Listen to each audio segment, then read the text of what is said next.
My friends, the Lord is with you. And also with you. A reading from the Holy Gospel according to John. Glory to you, Lord. Jesus looked up to heaven and said, God, all those you gave me, I would have in my company where I am, to see this glory of mine, which is your gift to me. Because of the love you bore me before the world began. Righteous one, the world has not known you, but I have known you. And these people have known that you sent me. To them I have revealed your name, and I will continue to reveal it, so that your love may live in them, and that I may live in them. This is the word of the Lord. Praise to God. We get to celebrate today All Souls Day.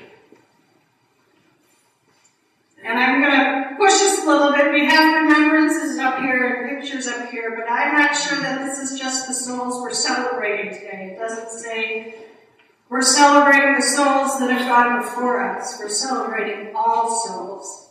That means each and every one of us.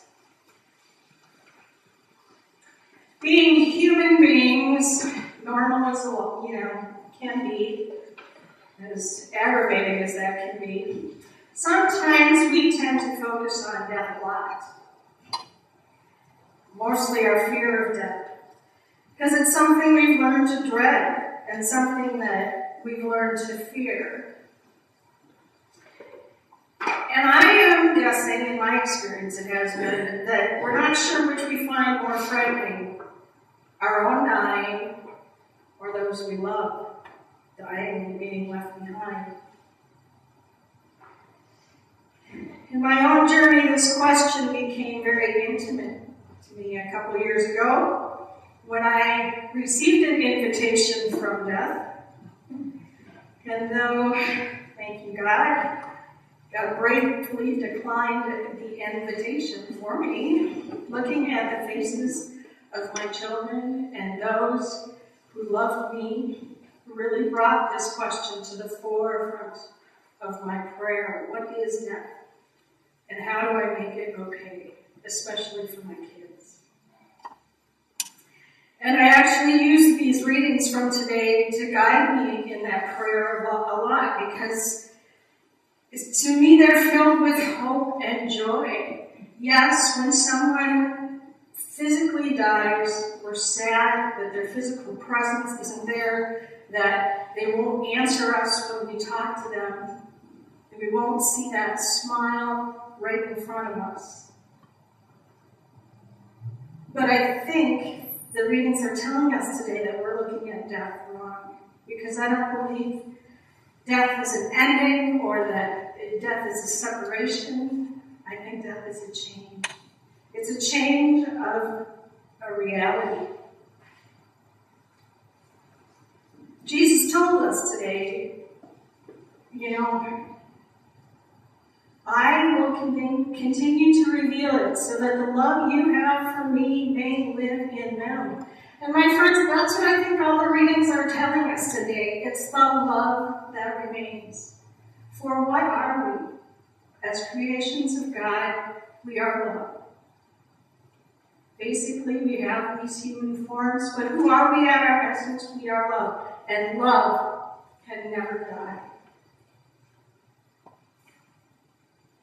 The Book of Wisdom in the reading told us that, our loved ones are living peacefully. They're living elsewhere, but they're in the arms of a loving God. That's not scary. That's not sad. They're rejoicing. Can you imagine what it would be like to open your eyes every day and only see love? Wouldn't that be awesome? I think so. We don't see that here so much. But they're not gone.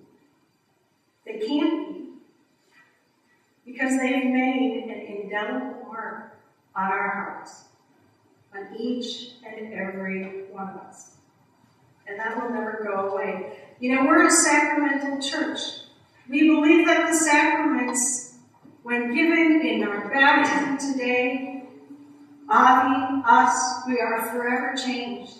We are forever imprinted with the love of God. You can't take away somebody's baptism. You can't unbaptize anyone. It's not possible. We're changed. And that's what this love that these people in these pictures, these people in our hearts, that's what they do for us. One of the folks that I am holding today is a young woman named Jessica. Jessica passed away a month ago today. And I'm going to get through this. I met Jessie and her mom. God brought our paths together when I had just been divorced. I had 2 little babies. And Lori, Jessie's mom, had just been divorced too. So we found ourselves in the situation of being a single parent, trying to find child care. She was one of my neighbors. And by the grace of God, I had been staying home with the kids. But I found a call at a parish in my neighborhood and was able to get that job and was so grateful until it occurred to me I had to find child care in the evening, which, if anybody's tried to do that, it's not an easy task. And I didn't know how I was going to do this, so for the first couple of times I brought my kids with me. You know, luckily Hannah was only like a year old, and when Danny started participating, he was almost 3. But when he started participating in the adult discussion, I knew that it was time to find babysitters. So Lori and I had this deal. I watched Jessica during the day. She watched my kids at night, and it was a perfect thing. But that's not why it was a great relationship, because Jessica was special. She was a special needs girl. She had seizures, weekly usually, sometimes more. Though when I met her, she was 13 years old. She had the mentality of a child. And she didn't talk much, but she made herself very clear.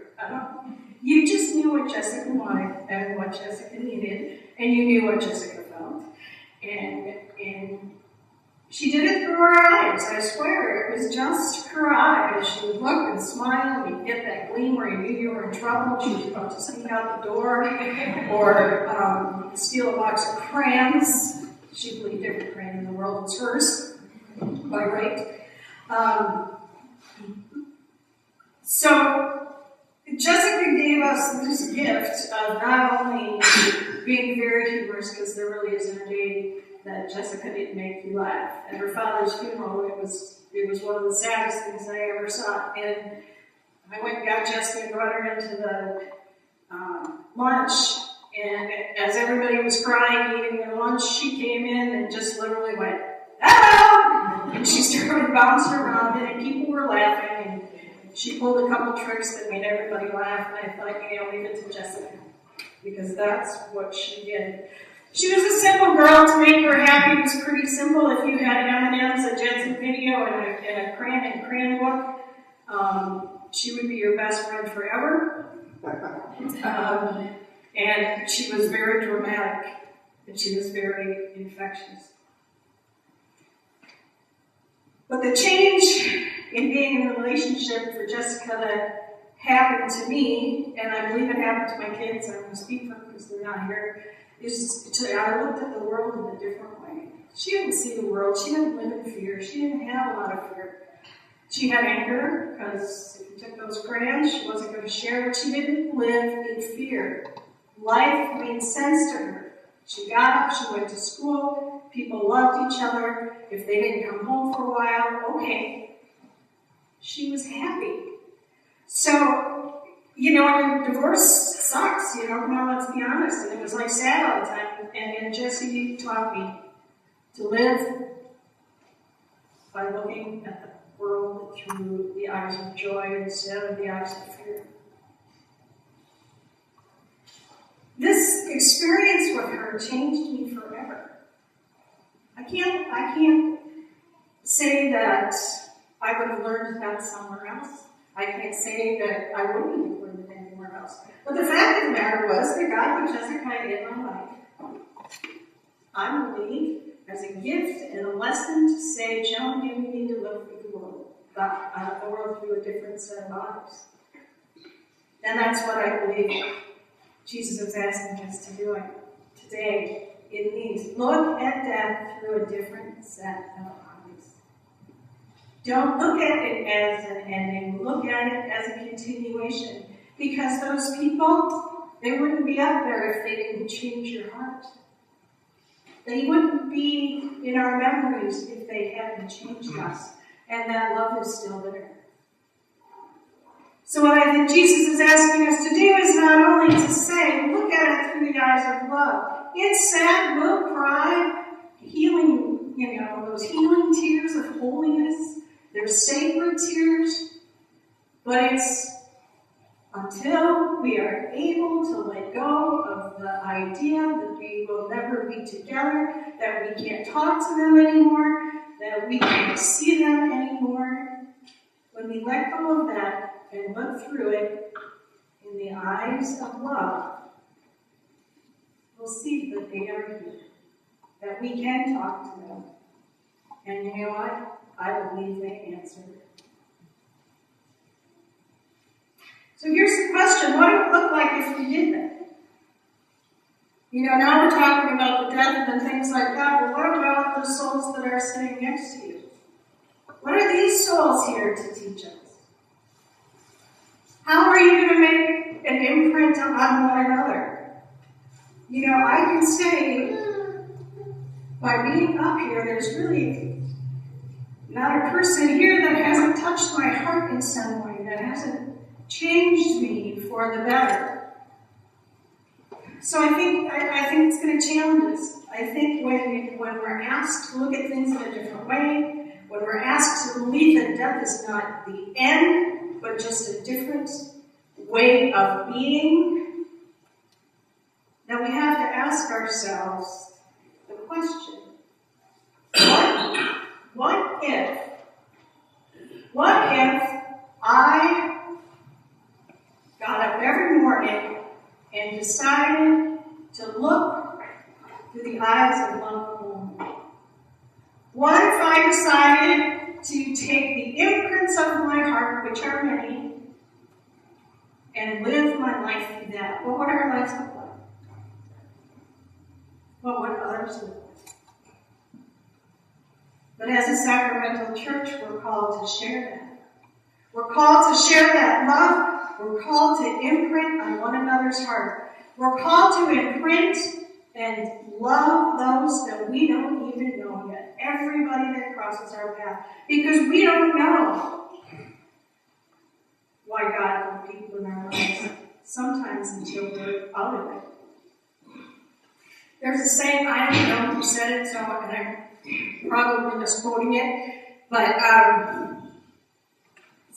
it goes something like this. There's people come and go from our lives. Some of them stay for a while, some of them leave quickly, and some of them leave imprints on our hearts that will never go away. I could add sometimes, I think people leave stilettos through our guts. And that's the challenge of living that every day. What kind of imprint are we going to leave? Are we going to leave a stiletto in the gut, or are we going to leave an imprint on our heart? These folks back here, these folks right here, we can help each other leave imprints and not stilettos. We can leave imprints of love, and when we don't have it, when the tears of grief and sadness are too strong for us to share that, we only have to reach out to one another, to reach out to our loving God, and to reach to those who have never stopped loving us. They're here, and they will give us what we need.